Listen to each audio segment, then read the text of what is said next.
বিচ্ছেদের ৭ বছর পর তার সাথে হঠাৎ এভাবে দেখা হবে কখনো ভাবেনি। সেই ছিমছিমেকরণের মেয়েটির দুরন্তপনা কমেছে কিনা এক মুহূর্তের দেখায় বোঝা গেল না।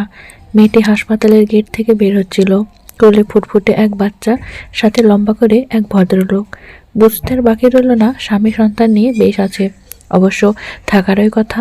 নিজের ভালোর কথা ভেবে তাকে আমি দূরে সরিয়ে দিয়েছিলাম, আল্লাহ তাকে খারাপ রাখবেই বা কেন? নিয়তির খেলা কখনো কোথায় মোড় ঘুরে কে বা বলতে পারে। যাক সে কথা। নীলাকে দেখে অপরাধ বোধটা কেন যেন জেগে উঠতে লাগলো। দেখেও না দেখার দিকে অন্যদিকে তাকিয়ে হেঁটে যাচ্ছিলাম। পিছন থেকে সেই চেনা কণ্ঠের ডাক, শুনছেন? পেছন ঘুরে দেখি নীলা এদিকে এগিয়ে আসছে। ঠিক এই মুহূর্তে কিংকর্তব্য বিমূঢ় হয়ে দাঁড়িয়ে থাকা ছাড়া আর কিছু করার ছিল না। কতগুলো ডাক দিলাম, হয়তো শুনতে পাননি। ও তুমি? মা কেমন আছেন? ভাবি ভাতিজা কত বড় হয়েছে? ভাবির ছোট মেয়েটাও নিশ্চয় বড় হয়ে গেছে, দেখতেও বোধহয় খুব সুন্দর হয়েছে। এক নিঃশ্বাসে এতগুলো প্রশ্ন করে ফেলল। মেয়েটির মাঝে চঞ্চলতা ভাবটি এখনো যায়নি। এতগুলো প্রশ্নের জবাবে উত্তর ছিল আমার খুব ছোট, হ্যাঁ সবাই ভালো আছে। নীলা এতটুকু উত্তর হয়তো আশা করেনি, তাই নীরব হয়ে দাঁড়িয়েছিল। হঠাৎ বলে ফেলল, আর আপনি? একটা ছোট হাসি দেওয়া ছাড়া কী বা বলার আছে আমার? আমি যে আদৌ ভালো আছি কিনা সেটা আমি নিজেই জানি না। হয়তো ভালো বললে ভালো হতো। ছেলে মেয়ে হয়েছে আপনার? নীলার এই প্রশ্নটা বুকে এসে বিঁধল। নীলা আর আমি কত রাত কাটিয়ে দিয়েছি আমাদের ভবিষ্যৎ সন্তানের কথা ভেবে, কিন্তু ভাগ্য কি নির্মম। নীলা ঠিকই তার সন্তান নিয়ে আমার সামনে দাঁড়িয়ে আছে, কিন্তু সেই সন্তান অন্য কারো। হঠাৎ ভদ্রলোক নীলাকে ডাক দিল। উনি এগিয়ে আসতে আমি নীলাকে বললাম, আচ্ছা থাকো, আমার একটা কাজ আছে এখানে। অতি সত্বর জায়গা পরিত্যাগ করলাম, নয়তো কিছু ভুলের হাহাকার নীলার চোখে ধরা পড়ে যেত, যা আমি চাই না। নীলা চলে গেল। জানি না মেয়েটার সাথে আর কখনো দেখা হবে কিনা। জীবনে প্রথম প্রেম, প্রথম বউ না চাইলেও ক্ষণে ক্ষণে অনেক স্মৃতি মনে করিয়ে দেয়, সাথে মনে করিয়ে দেয় কিছু ব্যর্থতার গ্লানি, যা একটা মানুষকে কুড়ে কুড়ে শেষ করে দেয়। বাড়ি ফিরে নিজের ঘরে বসে আছি। একদিন এই ঘরটাই ছিল আমাদের ছোট্ট টোনাটুনি সংসার। মেয়েটা এই সংসারে এসে কম কষ্ট করেনি, তবুও এই কষ্টের মাঝেও তার মুখ জুড়ে থাকতো হাসির ছটা। সেই ভুবন ভোলানো হাসিতেই মেতে থাকতাম আমি। নীলাকে যখন বিয়ে করে এ ঘরে এনেছিলাম, তখন আমি একটা ওষুধ কোম্পানিতে অল্প মাইনে চাকরি করতাম। প্রস্তাবের মাধ্যমে বিয়ে হয়েছিল আমাদের। নীলার বাবার এ বিয়েতে যৌতুক হিসেবে 50,000 টাকা ও ঘরের ফার্নিচার দেওয়ার কথা ছিল। বলেছিল আস্তে আস্তে সব দিয়ে দেবে। অল্প বেতনের চাকরি, তাও আমি নিয়মিত যেতাম না বিধায় ভাইয়ের সংসারে থাকতে হতো। বিয়ের সময় ভাই ভাবির কথাতে সব কিছুতে রাজি ছিলাম। নীলা এ সংসারে আসলো, ভাবির কথা মতো সংসারে সব কাজ করত। আর সারাদিন এত কাজের মাঝেও মুখে তার হাসি লেগে থাকতো। কারণে অকারণে নীলার এই হাসি একসময় সবার বিরক্তিতে পরিণত হলো।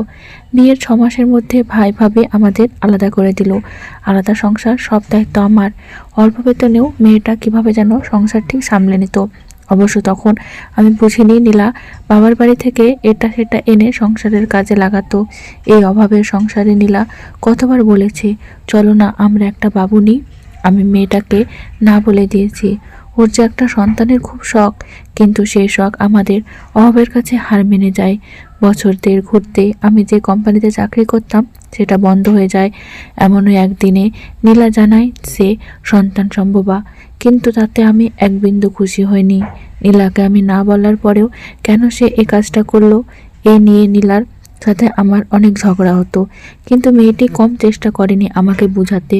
কিন্তু আমার যুক্তির কাছে মেয়েটি হেরে যায়। নীলাকে তার বাবার বাড়ি পাঠিয়ে দিলাম, যেন সে বাচ্চাটা অ্যাবর্শন করে আসে। নীলা কিছুতেই রাজি হচ্ছিল না। শেষমেশ ওকে বলেছিলাম, আমার সংসার করতে হলে এই বাচ্চাকে নষ্ট করতে হবে। নীলা উপায় না পেয়ে আমার কথাতেই রাজি হয়েছিল, কিন্তু সেই থেকে নীলার মুখের সেই হাসি ছটা মুছে গেল। নীলাকে তার বাবা এ বাড়িতে রেখে গেল। শুনেছিলাম নীলার বাচ্চাকে নষ্ট করতে ওর বাবা মা জোর করেছিল, যেন নীলার সংসার না ভাঙে সেই ভেবে। নীলা ফিরে আসার পর প্রায় মা ভাবি, এমনকি আমরা প্রত্যেকেই নীলার সাথে খারাপ ব্যবহার করতে লাগলাম।